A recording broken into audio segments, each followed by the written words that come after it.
Terima kasih pemirsa, Anda masih bersama kami di Spesial Dialog dan kita masih membahas seputar penyakit kusta. Tadi menarik sekali ya, kita membahas seputar bagaimana penyakit kusta itu dan sejarahnya gimana. Ternyata memang kalau kita berbicara kusta, ini dia sudah ada, lebih tua dari COVID-19, tapi orang kok lebih gimana ya, kalau kita berbicara COVID-19 orang lebih aware, tapi kalau kita berbicara kusta masih banyak yang cuek-cuek. Nah, mungkin kita akan lanjutkan perbincangan kita.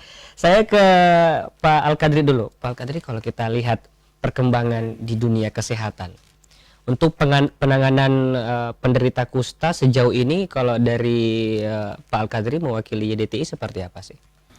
Ya, dewasa ini kita sudah mengetahui bahwa obat kusta itu sudah ada. Kusta betul-betul sudah bisa disembuhkan tanpa harus ada masalah, tanpa harus mengalami disabilitas seperti saya. Itu obatnya tersedia di puskesmas. Saya pikir tenaga kesehatan kita juga sudah cukup profesional untuk bisa menyelesaikan mengobati kusta secara secara total ketika ditemukan secara cepat, secara dini dan diobati dengan dengan intens. Ya memang yang permasalahan yang ada sekarang ini adalah stigma. Stigma masih sangat mempengaruhi sehingga banyak orang yang mengalami kusta tidak mau ke layanan kesehatan. Berarti itu salah satu hambatan gitu? Hambatan yang terbesar, bukan salah satu hambatan, sebenarnya hambatan yang terbesar itu adalah stigma itu. Kenapa? Ya kita mengetahui di Sulawesi Selatan khususnya bahwa penyakit kusta itu diangkat sebagai suatu sumpah untuk meyakinkan orang lain bahwa bukan dia yang melakukan, meskipun sebenarnya dia yang melakukan. Iya, betul-betul. Sehingga kusta itu betul-betul dianggap suatu penyakit yang suatu keadaan, orang sebelumnya tidak mengatakan penyakit, suatu keadaan yang memang dianggap bahwa suatu musibah atau suatu semacam untuk meyakinkan orang atau ketika kutukan, karena itu dipakai untuk jadi sumpah. Ini menjadi PR kita untuk bagaimana menyelesaikan hal tersebut supaya ini masyarakat tidak memakai lagi sumpah. Kalau misalnya untuk meyakinkan kanda-kanda, betul. Padahal ini betul-betul sangat diskriminatif buat kami sebagai orang yang pernah mengalami kusta, karena berarti kalau orang itu yang benar, berarti orang pasti mengatakan bahwa ini orang yang dibutuh ini. Iya. Padahal kita mendengar betul-betul penyakit kusta itu adalah biasa dan disebabkan oleh Berarti memang stigma ini yang menjadi permasalahan gitu ya. Banyak sekali penyakit tapi yang dijadikan sumpah selalu saja kusta gitu ya. Betul. Maksudnya memang permasalahan kami dari organisasi untuk berjuang untuk bagaimana menghilangkan stigma tersebut, dan tentu tidak mudah dengan memberikan telapak tangan, karena kita sudah mengetahui penyakit ini 2000 tahun sebelum Masehi itu sudah ada. Ini penyakit sudah di kitab Injil juga sudah disebutkan bahwa penyakit ini, dan memang saat itu sudah mengalami stigma, sudah mengalami perlakuan diskriminasi. Memang tidak mudah untuk menyelesaikan stigma, tapi kalau tidak mulai dari sekarang, tidak memanfaatkan semuanya untuk menyelesaikan masalah ini, ya kapan masalah kusta ini selesai? Baik, luar biasa. Ini mungkin saya langsung ke Pak Irfan. Dijadikan sumpah. Padahal banyak sekali nih penyakit-penyakit lain, tapi kenapa kusta ini yang seakan-akan dijadikan semacam bentuk keyakinan gitu? Percaya sama saya, kalau tidak saya kandal-kandal misalnya, kayak gitu bahasanya. Ini dijadikan sumpah. Padahal kalau kita pikir ini penyakit yang udah lama. Tadi Pak Irfan sudah katakan dari dulu ya, usianya sudah jauh lebih tua dibandingkan COVID-19. Tapi sekarang orang kalau kita berbicara atau meyakinkan seseorang, biasa sumpahnya itu larinya ke kusta. Bukan nanti saya COVID, nggak kayak gitu kan istilahnya. Kalau dari Pak Irfan gimana nih tanggapannya? Iya. Jadi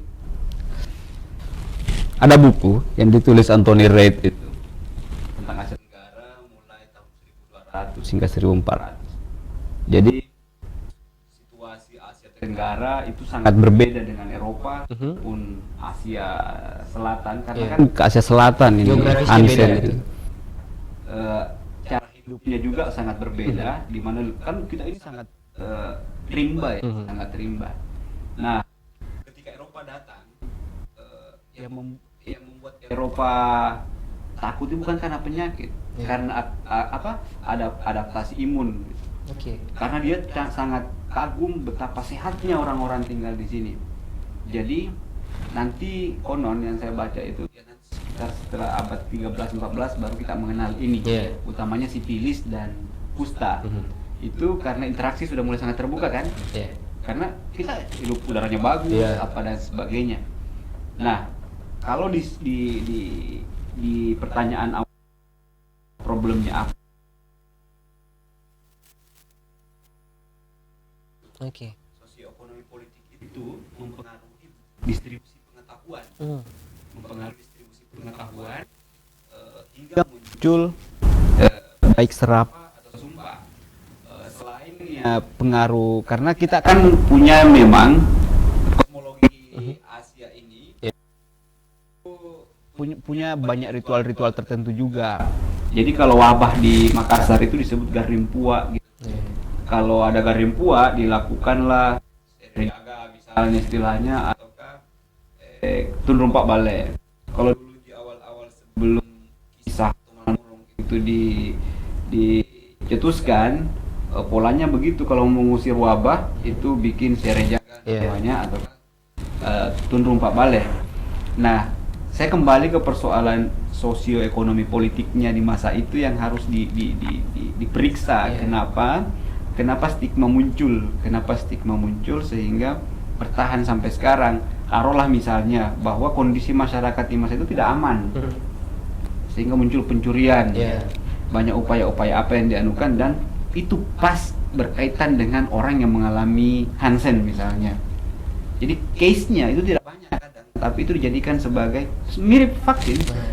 Cuma case-nya satu, tapi itu tiba-tiba sudah membangun ketakutan secara massal. Agak mirip seperti itu. Satu orang yang nyuri, tiba-tiba kandala, dijadikan sebagai persepsi bersama. Kemudian hal lain, peristiwa politik juga sangat menentukan di masa itu. Peristiwa politik dan ekonomi sangat menentukan di masa itu. Itulah yang kalau mau memeriksanya ulang, harus dilihat bagaimana rezim ini beroperasi dan melahirkan stereotifikasi macam itu. Tetapi yang saya agak sepakat tadi waktu obrolan awal, perlu ada, jadi Hansen ini kenapa digunakan? Karena istilah lepra itu sangat apa ya, sangat stereotip. Karena terkait dengan apa dan sebagainya, penyakit dalam dan sebagainya. Saya nggak tahu kenapa kita masih senang menggunakan istilah kusta sampai sekarang. Kenapa tidak menggunakan istilah Hansen? Karena ketika itu kita ubah, kita ganti, itu juga bisa mengubah paradigma orang terhadap itu. Dan bagaimanapun juga kita harus mendorong perubahan informasinya, masifikasi ulang informasi soal ini, edukasi ulang publik. Coba bayangkan, saya cuma sebentar melihat video tentang itu dan membaca, gara-gara ini saya membaca sejarah kusta, Ternyata panjang banget. gara-gara itu, dan akhirnya saya tahu ya no problem sebenarnya Anda berinteraksi. Yang jelas jangan lama gitu. Karena dia lewat ini ya, lewat pernapasan juga. Interaksinya kalau kayak gini-gini baku pegang no problem. Ini sampai nggak ke publik. Nah, ini harus didorong sehingga stereotip itu hilang. Ini menarik juga nih Pak Irfan. Kan tadi di awal kita sebutkan penyakit ini udah dari dulu ada. Nah, otomatis orang juga berpikir ini menariknya ke keturunan. Jangan-jangan saya ada keturunanku ini yang kan biasa seperti itu. Wah, ini saya penyakit kusta misalnya. Jangan-jangan dia cari lagi silsilahnya. Jangan-jangan saya keturunanku dulu pernah kena dan ini saya yang istilahnya yang menjadi penerus. Jadi bukan hanya sekedar kutukan, tapi faktor gen juga keturunan juga ini menjadi hal yang sedikit ramai diperbincangkan di masyarakat. Kalau dari Pak Irfan kayak gimana? Saya nggak bisa dari perspektif medisnya, tapi kalau mau melihat bagaimana rezim medis bekerja, satu penyakit itu kan tidak otonom sama di setiap zamannya. Bahkan sebelum Hansen menemukan ini, ada sebelumnya yang memiliki temuan soal paradigma penyakit ini. Jadi kan nanti 2008 bahkan belakangan ada temuan baru soal ini.